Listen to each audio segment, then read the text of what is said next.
Good morning. Early pod test. I figure if I can get a couple done in the morning and then a few done in the evening, I'll get through these damn things a lot quicker.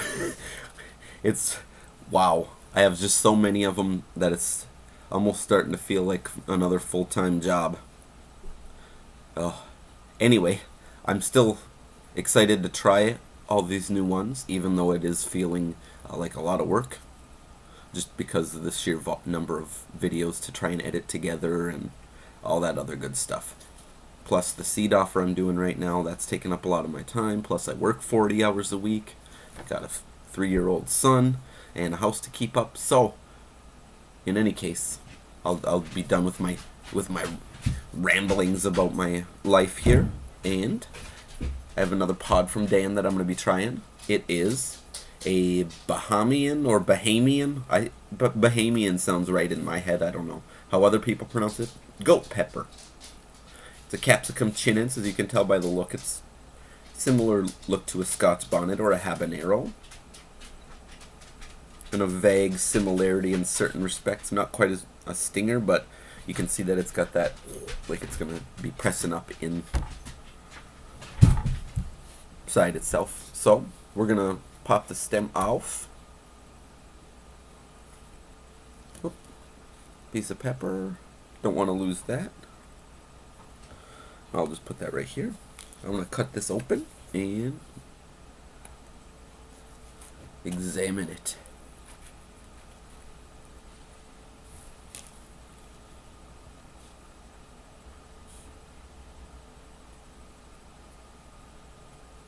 Oh, it smells like it's got a little bit of similarity in some respects to regular orange hab, but it also smells a little bit more like a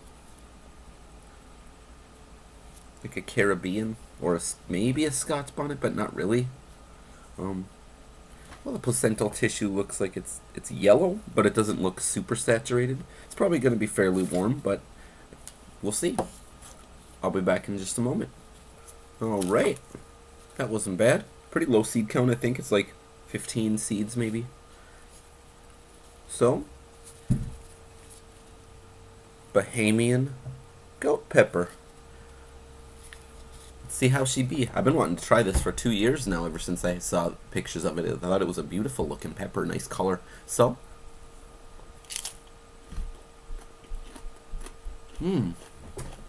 super sweet. Nice tanginess to it. Definitely got citrus-like hints. Pretty similar to an orange habanero flavor-wise. It actually tastes a little bit like the Bikino Irasema. Kind of that quality. Or the Chero white habanero that I had a few weeks ago. Where it's heating up, I can feel the prickle.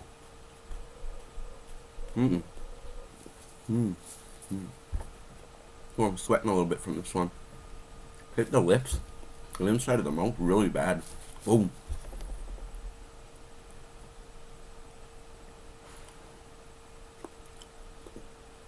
Yeah, it's just the whole inside of my mouth is just lit up.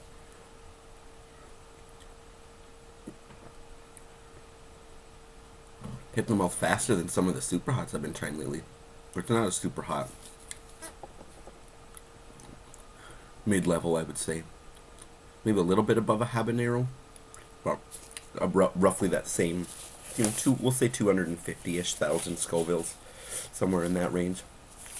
So pretty hot, and well above most people's tolerance that don't like all that much spice. But it's still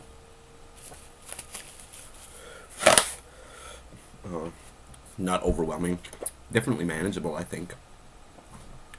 Quite a sting.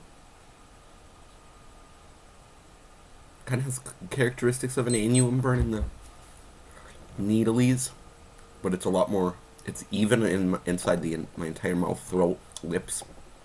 I hit the lips hard. You can probably see they look a little inflamed. That's a really nice burn, though. I like that whole sides of the tongue. Kind of got a tickly burn happening down into the throat. It's pretty even, pretty much the whole way. It's not. There's no hot spots as far as I can tell.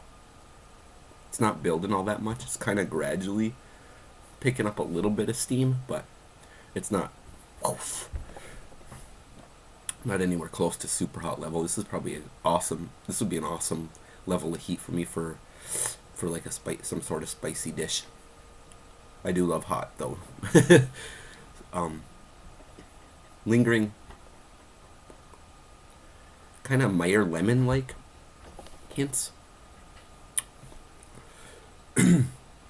Definitely with how many of these I've been eating over the last 2 weeks or so. Yeah, 2 weeks today actually. It's the 14th of November. 31st of October was my first test. So this, well, actually, this would be day 15.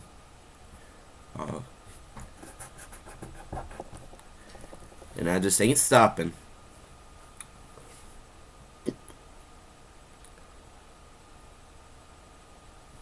Yeah, this is going along at a pretty nice level here still, but not picking up anymore at this point. Lips are still going at a pretty good level, and back of the tongue kind of coming forward. The very middle of the tongue doesn't feel like it's really got much going on. Tip of the tongue a little bit, and then the throat. So I think that center burn in the tongue there is kind of dissipating outward. Yeah, that one had me sweating just a little bit. I can feel my eyebrows are damp. Not any, well, maybe a little bit on top of the head here, but yeah, that was pretty solid rockin'.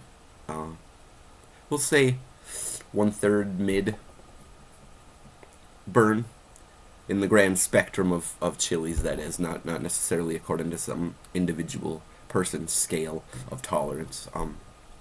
Yeah. Well, it's calming down now, so I think I'm gonna peace out on this one, guys. Bahamian, I'll say Bahamian goat pepper. That's a phenomenal tasting pod. Close to the orange habanero, but if you've ever had a Cerro White or a Bequino Iracema, I know those are a little bit more obscure varieties, but kind of in that same vicinity. A brighter, little bit more, I would say, citrusy and bright fruit flavor, not as much muskiness as some of the Chinense tend to have. Really crisp, thin texture, really thin skin. Burn hits hard, but it doesn't hit too high of a peak. Like once you're chewing it, you feel the right away, and it coats the whole mouth with the prickles and even blanket of warmth, and it reaches a fairly decent level pretty quickly, about habanero level, if not a little bit more, and then it rides along for a while and tapers off pretty gradually, so it's a nice afterglow, and you aren't too shocked other than the initial biting of the pepper. It doesn't blossom into too deep of a burn. So yeah, that's an awesome one. Thank you, Dan. Another new favorite. And thank you guys for watching. I will see you at a later time. Bye-bye.